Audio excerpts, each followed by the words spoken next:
A lo largo de mis viajes por toda la Argentina fui conociendo muchos casos de invasiones biológicas. A medida que avanzaba, pude ver que lo que parecía una amenaza lejana era una realidad preocupante. Afectan la biodiversidad y son una amenaza para especies en peligro de extinción.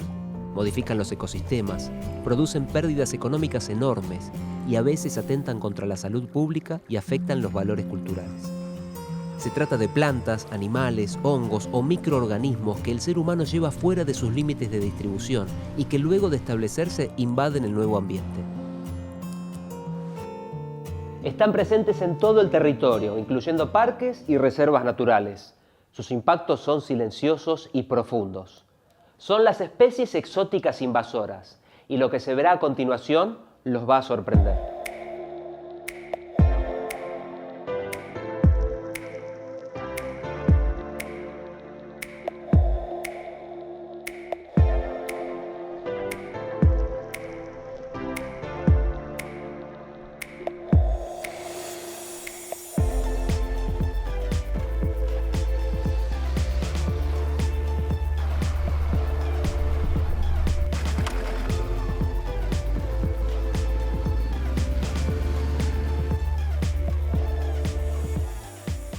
Para que una especie exótica se transforme en invasora, tiene que pasar por 3 etapas: la llegada, el establecimiento y la expansión. De todas las especies que son traídas, muchas no llegan a establecerse. Algunas se establecen, pero quedan restringidas a zonas urbanas o muy localizadas. Y son unas pocas las que luego de establecerse comienzan a expandirse y a invadir ambientes naturales. Pero, ¿qué hace que una especie exótica se transforme en invasora? Cuando una especie exótica encuentra un hábitat adecuado y no tiene sus enemigos naturales, puede comenzar a expandirse por el nuevo territorio. Si además encuentra alimento suficiente y no tiene competidores, es muy probable que se convierta en invasora. La avispa chaqueta amarilla es originaria de Europa, Asia y el norte de África, y llegó a la Argentina en 1980 proveniente de Chile, como me explicó la doctora Maciocchi.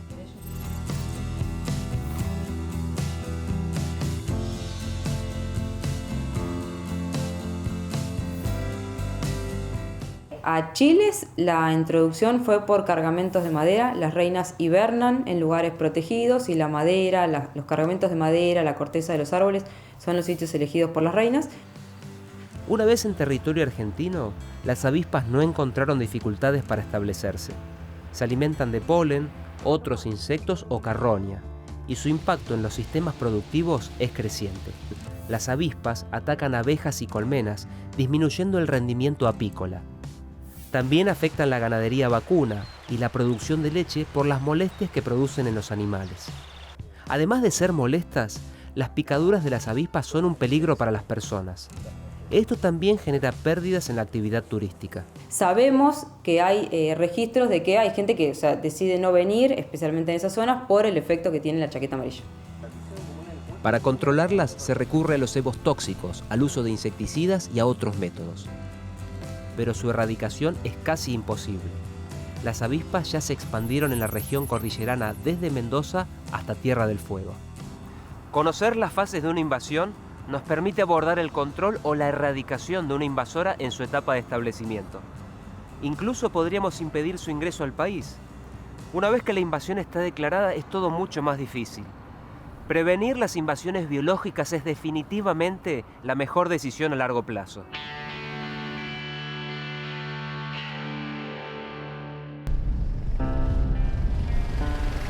El mejillón dorado es un molusco de agua dulce originario del sudeste asiático. Ingresó por accidente en la Argentina a través de buques cargueros. Se lo detectó en una playa de Berisso en 1991 y a partir de allí se expandió por la cuenca del Río de la Plata a una velocidad de 240 kilómetros al año. Los mejillones obstruyen los conductos de agua que abastecen ciudades, industrias y centrales de energía eléctrica, produciendo pérdidas multimillonarias. Se supone que el mejillón dorado llegó accidentalmente en el agua de lastre. Los grandes buques no pueden viajar sin peso. Cuando no tienen carga, llenan sus tanques de lastre con agua para alcanzar una masa adecuada y no volcar. Cada año se trasladan por el mundo 14.000 millones de toneladas de agua de lastre, y en ellas puede haber miles de especies. Pero para conocer un poco más, consulté al subprefecto Mariana Avelando de la Prefectura Naval Argentina.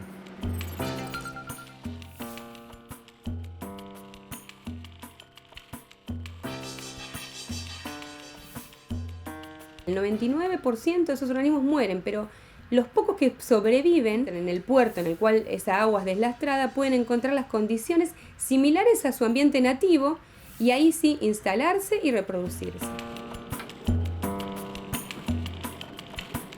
Basta con que una especie sea invasora para generar problemas en los ambientes acuáticos.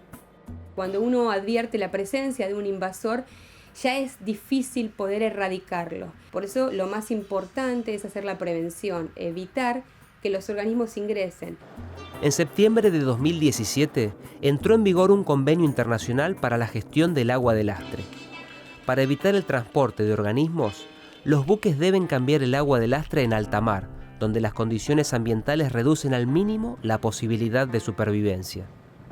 Por otra parte, la Prefectura Naval Argentina controla los barcos que ingresan por el Río de la Plata. Una de sus tareas consiste en verificar la salinidad del agua de lastre para determinar si es de origen marino.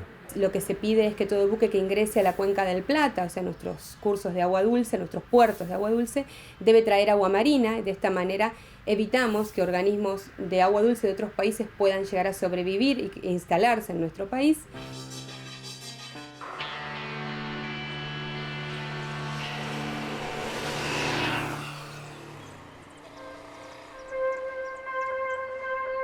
El trabajo de la Prefectura Naval Argentina parece una tarea imposible. ¿Cómo hacemos para detener a un organismo microscópico capaz de colonizar un río que está a miles de kilómetros y en otro continente? Porque esto es lo que está pasando con una alga invasora, la Didimo. Didimo es una alga microscópica de agua dulce originaria del hemisferio norte. Fue descubierta en 2010 en el río Futaleufú, en la provincia de Chubut. Durante su reproducción forman un tapiz viscoso llamado moco de roca, que altera las redes tróficas y modifica la biodiversidad del ambiente que invade. Además, reduce el valor del paisaje, perjudicando las actividades turísticas. Fuera del agua, puede sobrevivir 40 días en lugares frescos y húmedos. Se supone que las algas ingresaron accidentalmente en equipos de pesca o de otras actividades acuáticas. La doctora Guadalupe Beamud explica la forma en que se siguen expandiendo.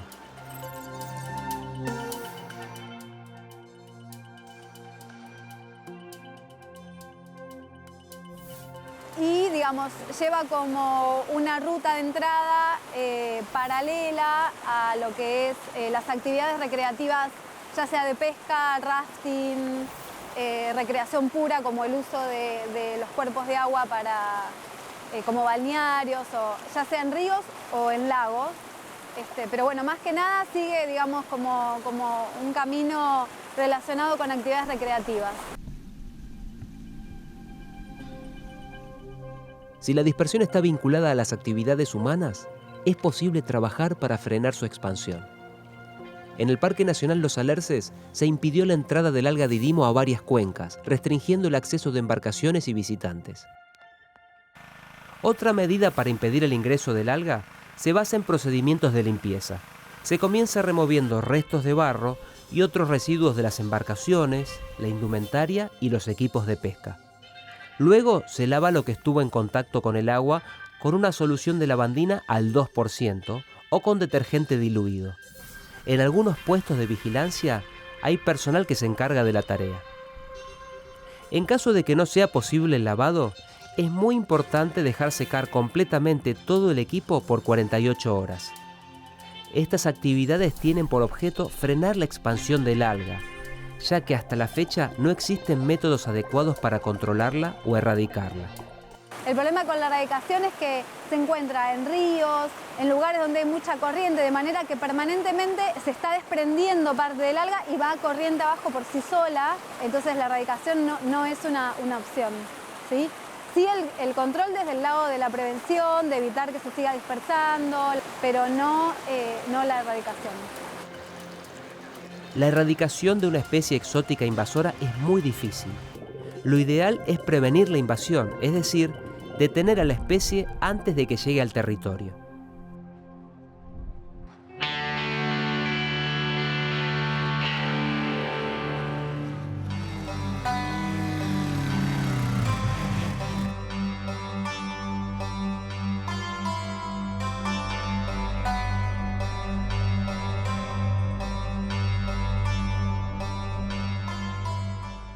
Una vez que llegó, la mejor oportunidad para erradicarla se tiene durante la etapa de establecimiento, antes de que comience su expansión.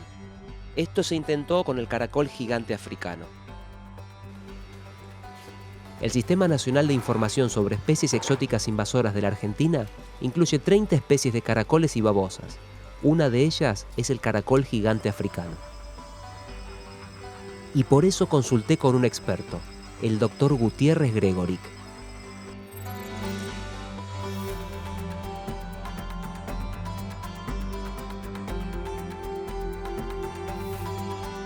Es un caracol que puede llegar a tener los 20 centímetros de longitud total. Y en Argentina entró en Puerto Iguazú en el año 2010 como un primer foco y teniendo un segundo foco en la Argentina, en la ciudad de Corrientes, la Corrientes capital, en el año 2013. Los caracoles ingresaron desde Brasil por pescadores que los usaban como carnada. La capacidad de poner entre 400 y 1.200 huevos al año y la ausencia de predadores significan una competencia importante para los caracoles autóctonos. A medida que se expande, altera la composición y el funcionamiento de los ambientes que invade, pero además es una amenaza para la producción. El caracol africano es declarado una de las 100 plagas agrícolas más importantes, ¿sí?, a nivel mundial. Si uno ve el listado de especies que puede afectar, es amplísimo, muy amplio. La detección temprana puede ser fundamental para el control de este tipo de invasiones. Los invertebrados son difíciles a veces de controlar o de detectar, pero teniendo una detección temprana y una baja densidad, una erradicación es posible. La acción conjunta del SENASA y organismos nacionales y provinciales logró la eliminación inicial de más de 100.000 caracoles en Puerto Iguazú y unos 5.000 en Corrientes. Sin embargo, la invasión del caracol gigante africano todavía no pudo ser contenida.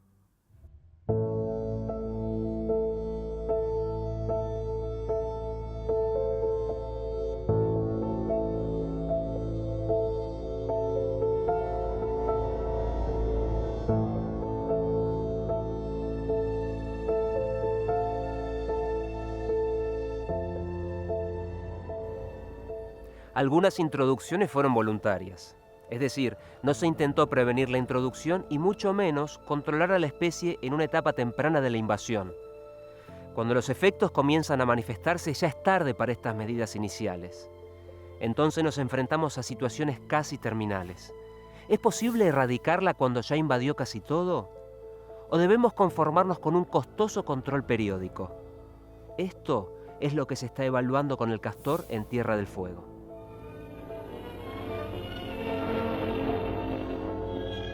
Nuestra Marina, con el fin de enriquecer la fauna argentina, adquirió En 1946, la Armada Argentina introdujo en la isla de Tierra del Fuego 20 castores provenientes de Canadá para enriquecer la fauna argentina.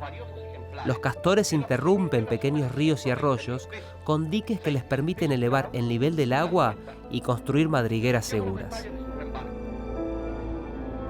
Ya están en libertad. Feliz y ansiada libertad. Los árboles nativos se secan al ser cortados como alimento o material de construcción y muchos mueren por la inundación. En medio siglo, aquellos 20 castores se transformaron en 100.000. Hoy ocupan todas las cuencas de la isla, generando pérdidas por más de $65 millones al año.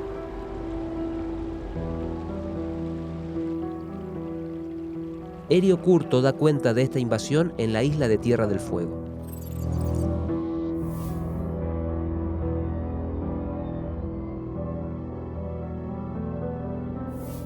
Cuando veo un impacto como este, trato de imaginarme este lugar con el bosque tal como era antes de la acción del castor.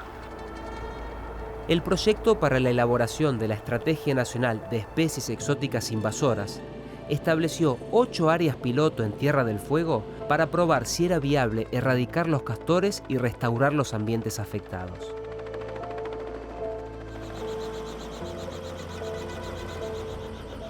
Se creó un grupo de restauradores que se desplazan por las cuencas instalando trampas en las castoreras. Cuando no quedan castores, se destruyen los diques para restituir el curso del arroyo y permitir la regeneración del bosque.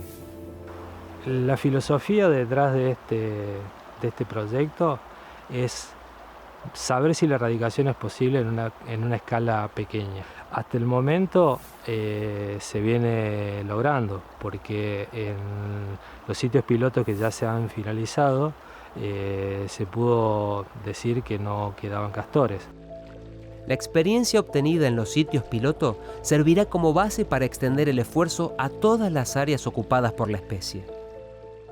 Lo que nosotros tratamos es de que queden capacidades en el Estado para poder continuar con este proyecto a lo largo del tiempo.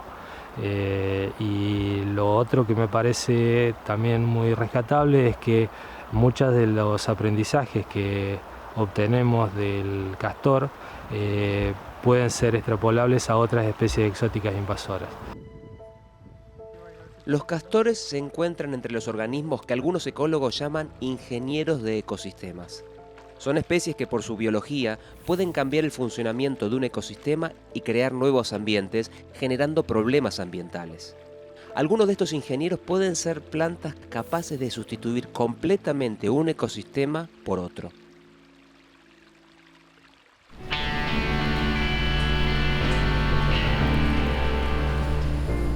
Los tamariscos son árboles originarios de Europa, Asia y el norte de África.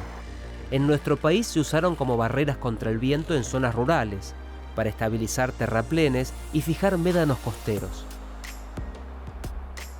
El tamarisco cambia la estructura y el funcionamiento de los ambientes que invade.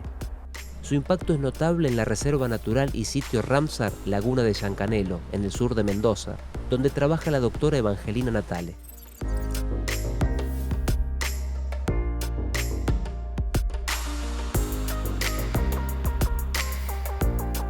El impacto que produce el tamarisco en Yancanelo es el reemplazo de un hábitat de bañado por una estructura de bosque. Entonces perdemos hábitat para muchas especies de la fauna y también de la flora silvestre.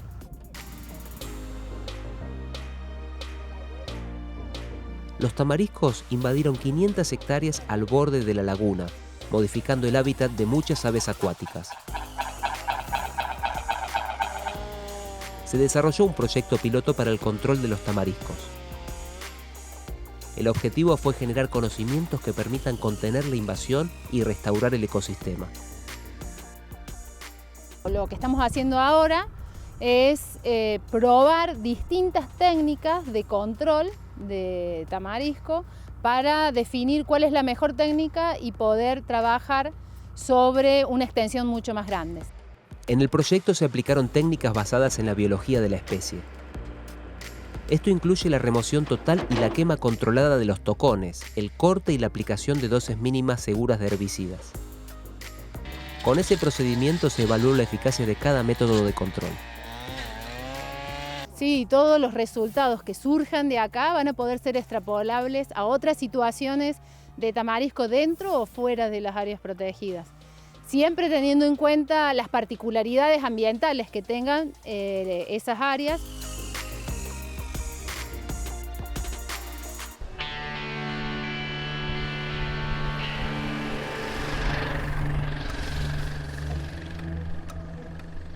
En las áreas protegidas, las invasiones de árboles son un obstáculo para la conservación de la biodiversidad.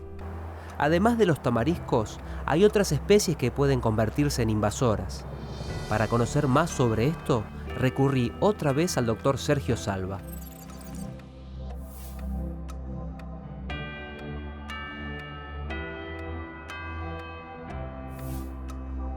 El problema del avance de los pinos en la Sierra de la Ventana es una de las amenazas más significativas para la conservación de la diversidad biológica.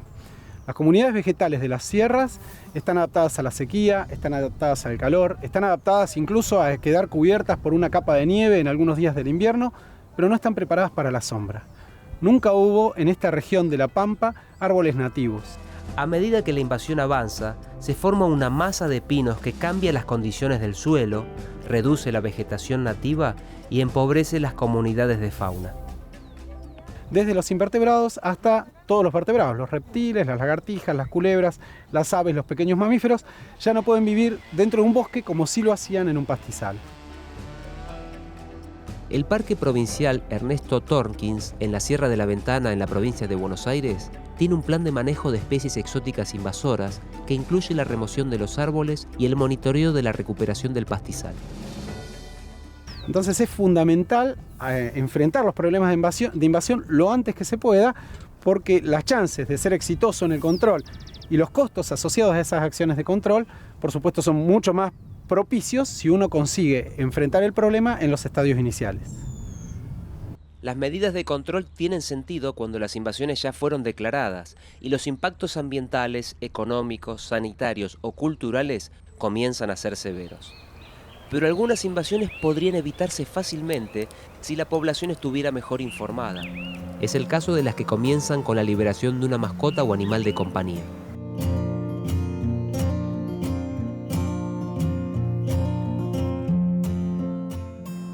El gesto aparentemente inofensivo de liberar un animal o una mascota en el ambiente puede originar una invasión de consecuencias gravísimas para la naturaleza y la sociedad.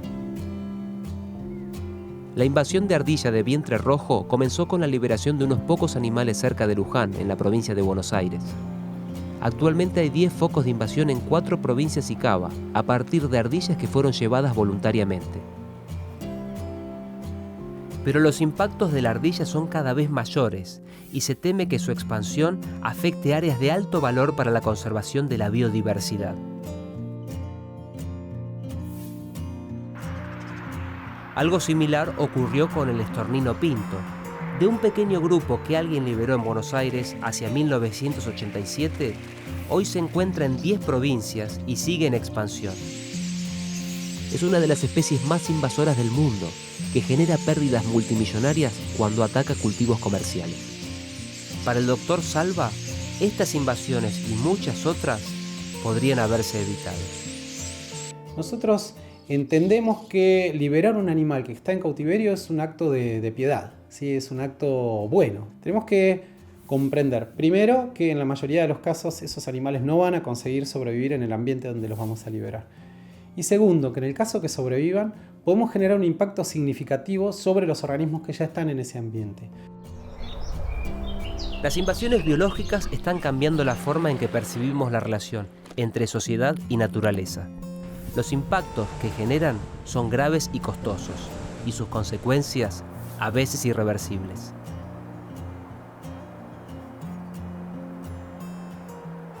Las acciones de manejo como el control y la erradicación implican un esfuerzo enorme y requieren el compromiso y el trabajo de muchas personas.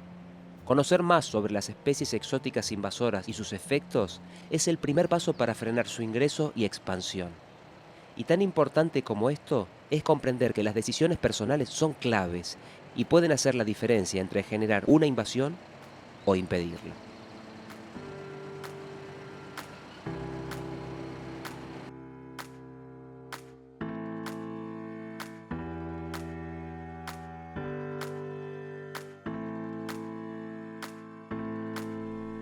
Sé parte de la estrategia nacional para minimizar su impacto. La acción ambiental es ahora.